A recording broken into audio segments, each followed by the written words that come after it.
See the edge where my Riz meets the sea on Skibidi. I gotta go to Ohio. Hello, welcome to the channel. Today we're talking about another Brandon Sanderson book, Island of the Emberdark. Cool title. We're going to do a short review, and then we have a few other things we're going to discuss about what this has to do with the Cosmere, along with the obviously spoiler talk, because there's really no point other than to talk about this just without doing a spoiler talk. But like I said, book review, non-spoiler for the beginning, and I'm joined with me the Cosmere Kahuna today. And just today.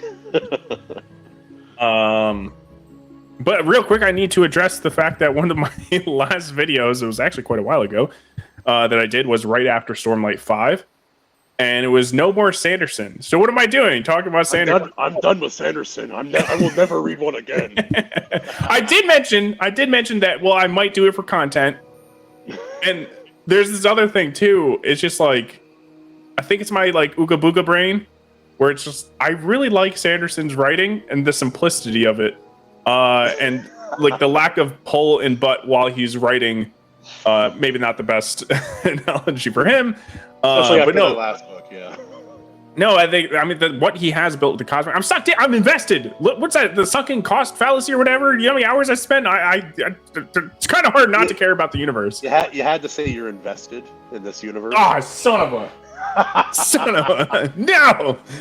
No, but yeah. So yeah, I'm gonna be talking about Sanderson sometimes.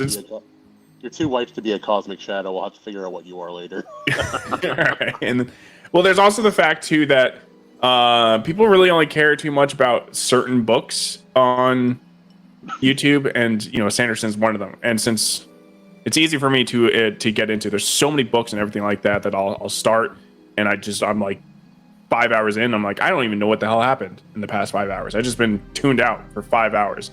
It doesn't happen with Sanderson, so hey, that's a super pro with Sanderson. But there's still some criticisms that carry on from that, and we're gonna get into that about how I felt from Stormlight 5. But this is the non-spoiler discussion. Real quick, our review of the book. I guess the brief description of this is a full book done from one of the novellas that was a part of Arcanum Unbound, which is about a trapper on like an island world, and he's got a parrot that has typical powers you would see in the Cosmere, and it's really about a old tradition, a man that's like alone and forced into progress. And that's it's a physical journey that's representative of a spiritual kind of journey that he's going through as well. Mm-hmm. And I remember listening to that novella actually like probably a year ago, and I was like, oh, this is pretty interesting, especially how it ended. And I guess I won't spoil that, even though it's kind of the beginning of this book, because what Brandon Sanderson did was he still put that novella in this book, but chopped it in as flashbacks for like the first 1/5 of the book or so, or 1/3. And I think that worked okay. But the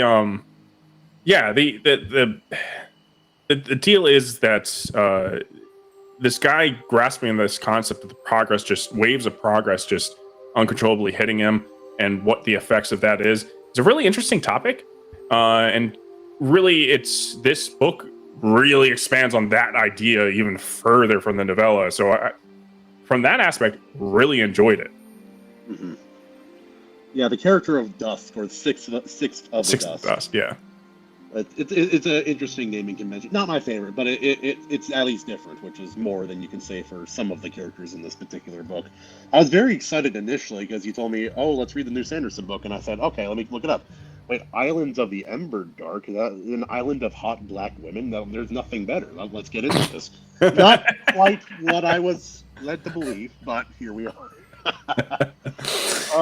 But no, I had never read that particular story in that particular short story, so I came into this fresh. I was trying to figure out like where the novella was, and after maybe 50 pages, I was like, okay, I think it's the flashbacks for Dusk specifically. I think that's where this is going in, and I'd say maybe especially the first half of this book, even with some of the dragon POV stuff, it feels like an older Sanderson work. in the modern day, which I appreciate. Overall, I appreciate the kind of journeys a lot of the characters go on, especially Six of the Dusk, and I find this a very satisfactory exploration of a lot of his ideas in his particular journey, especially. Yeah. So the other half of this book is there's a major character that is a dragon. That's not a spoiler. And this character, for me, I'm messaging him like throughout while I'm doing my reading, and I can't stand this character and the crew that she is on. Terrible.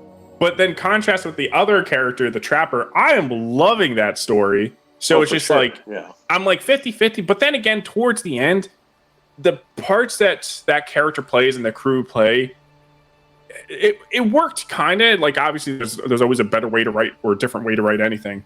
And it's at least it merged well with the story. It didn't take away from the Trapper story. It kind of enhanced at some point. So yeah, absolutely.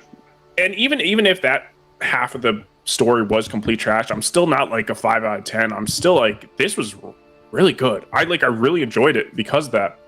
And basically, this is the Cosmere's Moana. Like, the entire time I'm telling him, like, I'm just like, there's just a scene where he's like doing something that we can't talk about right now, and I'm just like, away, away, ho, ho, la, la. That's Hawaiian, all right. Yeah. And then during the epic parts, it's just like he stands up brave and he's like, I am Moana! Just that exact scene. And which is a good thing because Moana is good, but there's a lot of similarities with Moana and his story. Yeah, there's a lot of cultural things without getting too spoilery with it. Like me non-spoiler review, is it a worthy Sanderson book? Yes. Yeah, I think it's if he was going to expand on one of the short stories, I think this is a good one to do. I like what he did with the story. I like what he had to say, and it was not a disappointment, which I was very worried about after Wind and My Truth, in particular. So yeah, no, this is enough book to get. This is enough good Sanderson book to give me hope for things going forward, despite my continued reservations. Possibly, because this is an older story from his mind, right? It is. Yeah. And the dragon portions of the story are very much new Sanderson ideals, which is just not entertaining. I mean, parts of that story was entertaining, but yeah, overall is what I mean. And I'm forgetting what I was going to say. Oh, so it is important to mention. It's just like, because with all the Sanderson books, we have to ask the question: do you need to read other Sanderson Cosmere books in order to enjoy this one? And I think you 100% have to be a Cosmere fan and invested in order to really like enjoy this book. I think the novella, I would say you don't, but this book, I say no way. Like, you have to be a Cosmere Sanderson fan. Like, I think there would be things where you're definitely lost. I was considering that while I was reading. I'm like, could someone who has not read a single Sanderson book read this and enjoy it, even if they're lost? Just no way. I was on the wiki like crazy. My memory with Cosmere is fairly good, at least like with overall strokes. So I was okay, but yeah, it's kind of like Sunlit Man, another secret project. I think it's really helpful in that book and this book to have broader lore. I think with Yumi and the Nightmare Painter and Tressa the Emerald Sea, I think you could read those in isolation. I believe that. Maybe not so much. I think Tressa you can get away with, but this one, like, definitely not. And that worries me. Connections, yeah. Yeah, that worries me, especially. I think this was even more like, because I don't know, like the Sunlit Man felt more. And we're gonna drop the non-spoiler stuff. Recommend the book for any Cosmere fan. It was good, very high Sanderson points, and very interesting themes dived into this. But so the Sunlit Man, and yeah, this is like, I guess, spoiler for Sunlit Man, but it's like that one felt more like not a sequel, but it felt like an attachment book to the Stormlight archive. So it kind of felt more acceptable that it required this previous knowledge to have, because it felt like it was like attached more directly. Where this one doesn't, but this one's like solely requires you to have in-depth Cosmere knowledge. Sunlit Man, it's like you could fill in the blanks a little bit if you've read most of Stormlight. With this book, it's it's not attached to a specific thing. It's attached to Cosmere as its connection, which is different. And most of the time, which is cool for some people, obviously, but. Oh yeah, no. If you are absolutely loving everything coming out of Sanderson and the Cosmere right now, and you are excited about everything in the future, then no, this book is going to really do wonders for you. Again, we have some criticisms, even though I overall enjoyed this book, and we'll definitely get into that. Yeah. Okay. So let's talk more about the plot. So essentially, if you read the novella, they discovered where these birds, the aviar, which you've probably seen the birds before in the Cosmere and Stormlight archive. Now it makes a little more sense. For sure. And Roshar, yeah. Which in this, to the people of present time, kind of observing this island, they're confused at how birds got off this island, because this island is in the Emberdark, which the Emberdark is a part of Shadesmar. The part of Shadesmar where it's like basically they call it the Unsea. It's a part that they have like almost no way to travel through it without getting like severely lost. Even with like modern Cosmere equipment, which is just they can't magic, navigate. Yeah, that's been turned into science. Thank you, Cosmere. Yeah, it's a very Geez, the Cosmere's magic is turning so sciencey, and that's where I kind of was like. Can I pause on that just for a second? Sure. I appreciate that about this book in particular, because there has been a criticism of the Cosmere going forward. Is it's always had a scientific method to it, but it's becoming really, really sciencey in sci-fi instead of it feels like it's almost completely dropped its fantastical elements. This book kind of shows that there's still the old ways aren't dead and they're not useless. It's like the technology, turning everything into a useful household product is not the only way to get things done in the Cosmere, which I appreciate. I did, but it also leads into some criticism. But let me wrap up the shortened plot part. So on this island, they discovered that the birds are getting the powers from eating the worms that come from this pool. So they discover that, and also. The Mistborn people are in a spaceship above the planet, along with some Rosharans, and they're trying to government take over the island by bureaucracy and force. And they're these islanders, because it's an islander world, right? And it's like all Sanderson's Cosmere worlds. It's like, this is the Storm world, this is the Mist world, this is the island world. This is the Hawaiian world. Thank you. This is the Hawaiian world. This is Moana.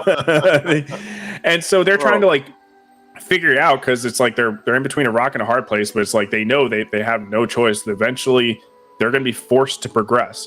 And the funny thing is, this is happening to the main character in two folds. In the fact that his island's birds are his profession is going away. His profession is going away. And now his whole entire planet is basically going to go away. So they're like, how do we figure out how to not be just completely taken over by one of these aliens? The whole planet is, I don't want to be the girl dog. That's the whole planet at this point in the story. Yeah. So they travel into where the worms come from, which is just so happens to be a perpendicularity, which is another reason why all these people are around here, because they suspect that there's perpendicularity around here, which they said doesn't make sense because there's no shard around or anything like that. But there is a remnant. They said it might be Ambition. Isn't that who they said it might be? There is a giant snake monster, which merges into the lore of the Trapper Dusk, of their whole lore. Which, why would they have lore about something in Shadesmar? That's interesting. There's a splinter of Ambition there, or they suspect it's Ambition, and so they're trying to investigate for that. And you discover this because the character, he goes into the perpendicularity, and that leads him into the Unsea, and he's traveling there, and he's trying to make his way through here. Eventually, he eats the worm paste that he has, which is what also is the only thing that keeps his boat from sinking, because without it, it just sinks. There's also cool monsters under this water, but he eats it, and then he calls them skull snakes. Yeah, snakes. Yeah, and I think they're just giant eels, is what they are actually. Like when I was thinking about it, I'm like, skull snakes. So, yeah, that's an eel. Giant eels. Yeah. But he literally gets the power of Moana after eating the worm paste, and then he can feel the pulses that can actually allow him to navigate through the Unsea. But he runs into a ship in Shadesmar, which is run by the Mistborn people. So it's like he runs into them, but at the same time, he runs into this other character that you're following, which is the dragon. And she's on a crew. Which, how did you describe her and her crew? Firefly, if the entire crew had liberal arts degrees. Yeah. So let's talk about them for a little bit. They're all so special. They're all the most unique people, and they're just so different. And I'm like, man, these are so annoying. And they're all worried about. It's the typical shitty writing where they're all like, oh, "How are you feeling? Did that hurt your feelings? Did you not like how he talked to you there? Hey, we need to be more respectful here." And I'm like, "What is this?" Like, now there is some space racism, which I appreciate. Yes. I do. It doesn't have the bite that old Rosharan racism had. I do miss old Stormlight racism. That was much better racism in my opinion. because Sanderson's trying to tell you that the racism against the Sleepless is wrong, and the racism against the Sleepless is completely correct. The race of bugs. Well, they even talk about it, it's like, oh yeah, they have taken over planets and like caused major problems everywhere they've gone. But not all of them. It's just like not all. Man. It's like comparing it to the Flood in Halo. It's like a single flood spore can destroy an entire planet. And they hit you early on with the again. It's because this dialogue just feels so modern, and it just feels so unrealistic that like you got these people on this dangerous mission that are hired by like another dragon that like really means serious. So you're just not gonna have these laissez blah like caring about feelings type characters. You're gonna have people that have grit. You're gonna have people that are like. Real she is adrenaline junkies. Described as a terrible dragon by most dragons. Yeah, but like the terrible dragon that wouldn't be on a trip like this, like I don't know. Oh no, I agree. I agree. I mostly agree, and we are being a little harsh, but the characters aren't one note. They aren't completely one dimensional. There is a bit of nuance. But all of them are very worried about doing what is perceived socially as not wrong or what is correct. Yeah, it wouldn't bother me as much if you didn't get that vibe from everybody in the crew. Oh, absolutely. Yeah, absolutely. Except for one like character, but like, and again, another problem. I'll say it right now before I forget. I had so much trouble. There's so many crew members, and it's like trying to remember which one is which, and they all had stupid names. Zeet. Yeah, Are you serious, Sanderson? Like they had the gayest names. I'm sorry. Can we talk about the Scadrian leader of this scientific mission, named Danger, which sounds like danger when you hear it long enough? No, I definitely heard danger like multiple times. Like, did he say danger?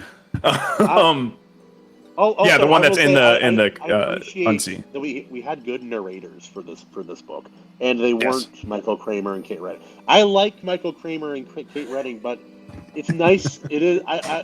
No, you can't listen to them for 400 hours and be like, yeah, I want to listen to that voice again. Just anyone's voice. I'm so appreciative of it. I appreciate these other people, and also I will say that all of the complaints we have about like the crew, the non-Firefly crew, with their transport ship that doesn't work and breaks down all the time, and definitely isn't inspired by the Millennium Falcon and Firefly. It makes their language and their modern language makes me appreciate Dusk while reading him. Oh, yeah. More. It makes it so much better. It's just like it's literally like it's written by a different author, but like that's almost a talent, right? But I'm just like, Sanderson, go back to that. Go back to that. A third of the story is older author, basically different person. So yeah. I mean, I wouldn't even say a third, but a good portion of it. But yeah, no. Okay. So like again, with the modern language that like just takes you out of this. So you have the Sleepless that's a part of the crew, right? Because everyone's all so different, and everything like that. Which actually, by the end of it, I'm like, okay, it really made sense. There was a Sleepless on this mission. I thought it really enhanced the story having that type of character on there. But like, so they're referring to her, and I hear, and I'm like, oh, it's gonna be Sleepless. They're gonna say they them, I assume, right? And then you hear she her pronouns, and I'm like, what? And then they make a comment how they like, yeah, they don't call me she, her, they call me it, even though I'm female presenting. And I'm just like, does that not sound like the most modern dialogue of all time? does, but in a really confusing way. Because Hey, it was right. like someone complaining about they called me an it instead of a she, her. It was kind of the complaint. Yeah. Like it's a dehumanizing term, which it is. If Well, I call, yeah, it's like, oh guys, look, this is my friend. That's us. It really likes doing this kind of video. If I called you an it, you would like spit milk at me from across the United Well, States. that's what I'm saying. It would make sense that they're like the dehumanizing part. I get that, but like, why isn't the sleepless the they them? Like, it's the appropriate use of the pronouns for they them. It's This is actually the most appropriate use of the Yes. they them. yes, The and I only was one, just I was actually. fully expecting that. So when I heard she her, I was like, all right, whatever. But then we're still playing the pronoun game, and then like, okay, I can't. It takes me out of it because I'm like, you're telling me this creature, this being that's as old as as the universe or something like that, right?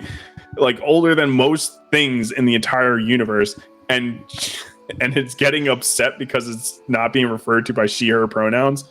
And I'm like, what's going on? The ageless bug creature is having gender dysphoria. What's happening? I did have a moment while reading, and like because Chrysalis was talking, that's her name, was talking about like how she has memory nodes and personality nodes. And the moment I heard that, I pictured that scene in the first Ted movie where he comes back to life after being killed and ripped in half. And he actually I was like, it won't happen, but if that happens, like enough personality and memory things got damaged, not quite right anymore. What if one bug dies and it's no longer a she? It's just or it's like, oh wait, here's the bitchy personality node. Done. Good. You've been acting like a real bitch, Chrysalis. Well, it's this node. Problem solved. It's like you're playing chess with Chrysalis. It's like, what's your next move? Raid. I did think it's interesting to get more knowledge about the Sleepless, though. I like that. Yeah, because I like that. They've been showing up at least on in Stormlight, at least in Stormlight 3, and I don't know where else. But I'm sure if we go back, we'll probably find mentions here and there. Yeah, probably right, because okay, and then they work like a computer, which is interesting. Like they're parts of a computer. You're such an IT guy. You're right, but that's what Sanderson's thinking when he's making this character. But I don't know if you knew this, and I only knew this because I had to look up the wiki like 100 times to figure out what character they're talking about. But what's the one character? Nazi, or something like that? Nas, he's a not a wraith. He is a wraith, but like a Cosmere wraith. A cognitive shadow thing. Yeah. It's from a specific planet. Yeah. No, I did know that. I recognized it. Well, do you know that he was a character that's been seen before? Yes, but I couldn't remember where. I didn't. So apparently, Words of Radiance. That's right. I don't remember, and I can't remember. Like I have no idea. And then the other time we've seen him too. With, the Ghost Bloods, I thought. I would assume it has to be the Ghost Bloods. But the other time we've seen him was that novella where Kaladin like takes over Preservation and then like becomes a cognitive shadow. I haven't read that one. Sounds fun. I'll check it out. Really? Yeah. Yeah. I mean, Spoiler. Fucking forgive me. He has over 50 written novels, and I haven't read all of them yet. Yeah. Well, I think you've technically read more than me, but no. So okay. So we go for okay. So we talked about the crew and how much they suck. There's more. There's more talk about the Aethers, which have been hinted. They haven't really been talked about like at all, except for Tress, and they apparently are playing a huge part into the science of things. In the Lost Metal, they've been mentioned in Stormlight too. Yeah, but it's there's so many it's so easy to miss things in Stormlight. Yeah, well, Stormlight has so much going. Like Stormlight has a lot going on, and it doesn't spell it out for you as much as the other series do. Yeah. In the Lost Metal, the second era Mistborn, last book, it gets pretty far into it. You can see, you see a very good example of it being used. I hear there's an Aether bound in there, but yeah. So okay. So there's just a lot of stuff, a lot of Cosmere stuff happening in this, which is really paying off if you've been invested in that. But again, it kind of hurts for people who aren't invested or have just really bad memory like myself. So they do this whole thing where there's this whole dynamic going between Dusk and the Scandrian leader colonel of this mission, who's Danger. We're just gonna call him Danger for simplicity. Because that's what it sounds like when you're listening. Yeah. And so there's this whole thing going on where he keeps on treating Dusk like he's an idiot. And they have you noticed kind of everybody, like, they don't all treat him badly, but they do treat him as a primitive. And kind of like a nonsensical moron a little bit. You're naive. You don't know how the world works. And there's an element of truth to that. There's an element of truth to that, but so Dusk keeps taking advantage of that, and like he was also found seeing drifting in the unsea, so they're like, that doesn't make sense. But they figure that he knows how to get to the perpendicularity. He kind of like misleads them. I want to criticize this because I'm like, all these people kind of acting like he's so primitive because he hasn't been introduced to the Cosmere as a whole, and they kind of acting like, well, like they know everything pretty much there is to know about the Cosmere. So, but I'm like, that's also kind of really ignorant because they know that this planet is pretty much like should be uninhabitable for humans because of how dangerous it is. That's the thing, is like he lives on this island that's like, if he doesn't have this bird that has the power to see like where he's gonna die, like there's no way he's making it on this island. Because other trappers because he's the only one with that. Oh, he is the only one with that one, yeah. But he's on the most dangerous island. Yeah. But the thing is, like, there's such dangers on this planet. So you're like, okay, these people figured out how to live on this planet. Yes, they're primitive, but like that doesn't mean you should underestimate them. Like that'd be retarded to underestimate them. And the fact that it's like, okay, we don't know how that he's drifting the unsea, but I'm like, also it's just the fact that all these planets work differently, have different planets in the Cosmere. Maybe you should treat it like we don't understand the full context of what's going on with the powers in this world. And I'm just like, it's kind of like characters have been dumbed down around the main characters in order to allow the plot to kind of move forward. I kind of feel like that happened a little bit. I see the argument, but I've also read like the journals of the men who were with Captain Cook when he discovered the Hawaiian Islands. Yeah. And there's an element of that. It's like, oh, these simple natives, they gave us all this stuff. Anyway, Captain Cook, his ship gets caught in the storm. He has so much damage on the ship, he has to return. Little did he know that he had gotten there the first time during an era like basically a holiday where everybody just gives things, like they are very giving to people in need. And so when he came back, Kamehameha and his warriors like stole all his shit and like fucked him up. But and I think that's like pretty much that type of influence is what made this story, and I get that. Sure. But this is not the same. Like we don't discover new islands and then all of a sudden they have like a new superpower, or should be suspected that they have a superpower that we don't understand. Which should be the assumption every time they go to any planet, is that there's probably somebody with different powers that work drastically different. Especially like the first time we go to Rashar. Like, do you think they were like, oh yeah, we should just treat these guys like they're retarded? No, because they got fucking magical suits of armor. So that's the difference with me. I wasn't. You're not wrong in your criticism of that. I was just offering, because it's obvious where a lot of this story is inspired from for me, and Moana. So it's worth giving. Yes, Moana. But yeah, and also let's give a shout out to our Rosharan boy the night he shows up, just one time in the book. Oh yeah, and just points a gun at the character. It just reinforces how much I prefer Rosharans over Scadrians. I'm a racist against Scadrians at this point. I almost want to talk about that, but that's derailing a little bit. Shit, I had a fucking point that I was thinking about before I even started the stream that I wanted to bring up. But either way, the thing is so there's this giant splinter of possibly ambition or whatever that takes a form of a giant snake, and the fucking main character goes out and challenges it because he believes that the gods have been speaking to him, and which everyone thinks he's crazy, which I kind of get that because they're just thinking it's like primitive stuff, right? And it's like no, like, yes, this is like stories told down by word, but like that doesn't, like, everything that we've been learning on the way is that the gods have been speaking truth. And And that belief, so like he was simple long-term belief culturally will affect the spirit, like the spiritual and the mental, Yeah. like the intellectual realm of the Cosmere drastically. And so, like, what was the dragon's name? What was Dragonette? What was her name? Starlight, something like that. Starling or Starlight? I can't. Starling, I think it might be yeah. Starling. At one point, she's talking to him. He's like, "So wait, this is a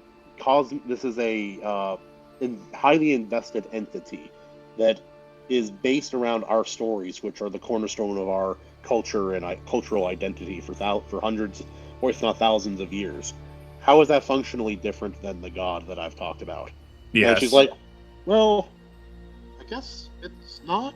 Question mark. I'm like, I really like that. The point. Yeah. Yeah, and the fact that he saw the Sleepless, he's like, this is the bug god. They kept on referring to it as a god, and I'm like, yeah, that makes sense. So that was like kind of the merging of that. It's just like the viewpoints from the trapper's perspective is really what made the story so interesting. And I remember what I was gonna say. Like he's the epitome of like shut up and let them talk. Let them talk and win. Yes, yeah, That's yeah. in the entire book. Yeah, and he's keeps on struggling between progress and holding on to who he is, and how does he balance that stuff? Which I think Sanderson did a great job of balancing those two things in this story with that character. But I was gonna say he really did.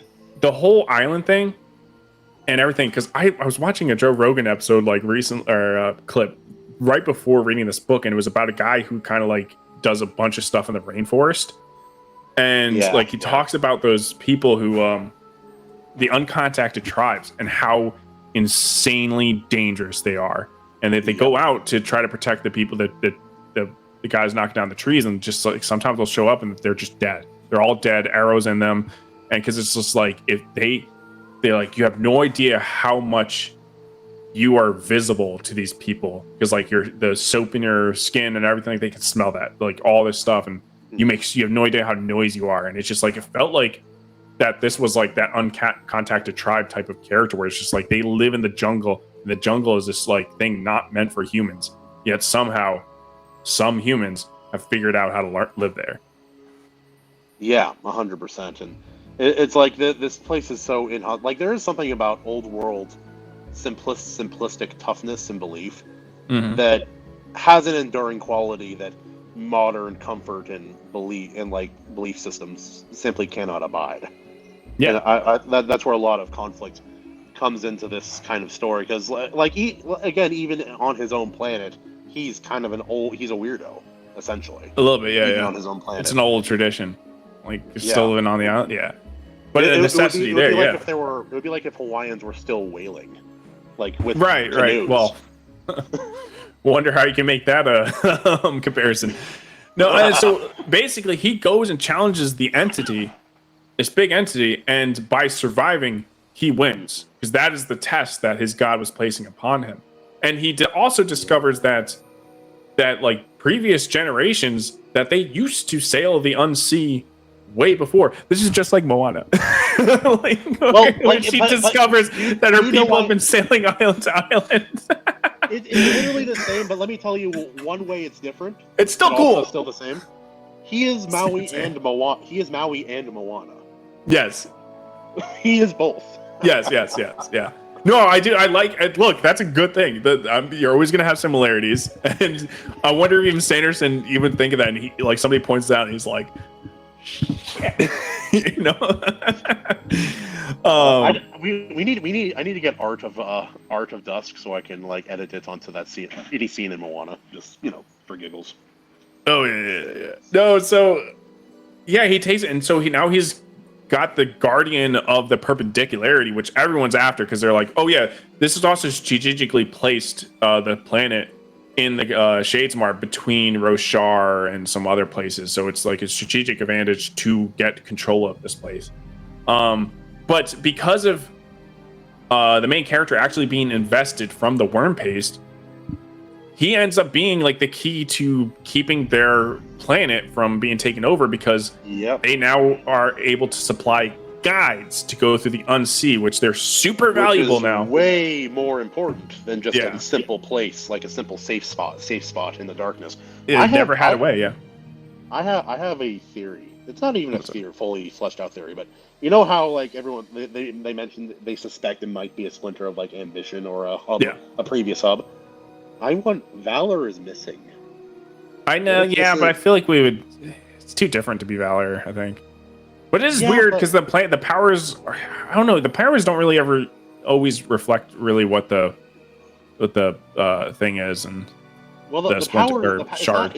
it's not about the powers for me. It's about the tests.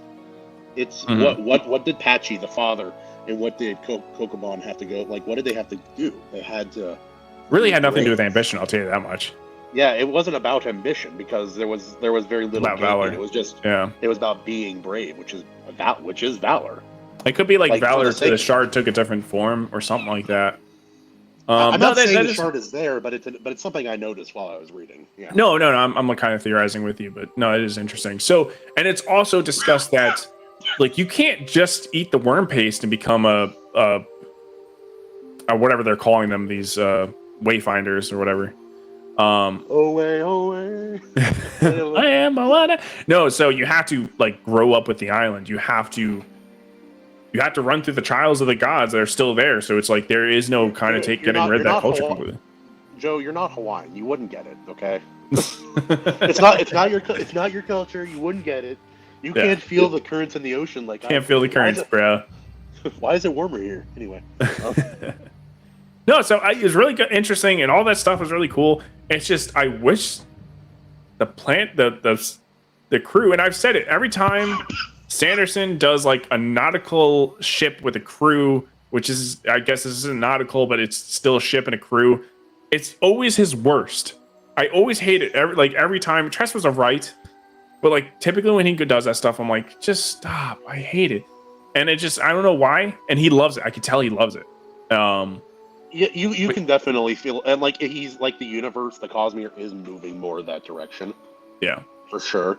Because like everything's becoming more like sci-fi and space age and Well, all that's of that. so it's not that because when he does fighter pilots and use the Skyward series as an example, the Skyward series I really enjoyed, except for the third book, which they went to do pirate ship stuff, and I'm like, it's just he tries to go so whimsical with ships. Like I don't get it. It's like when he say, I imagine Sanderson on the ocean do the Titanic pose, like I'm where I need to be.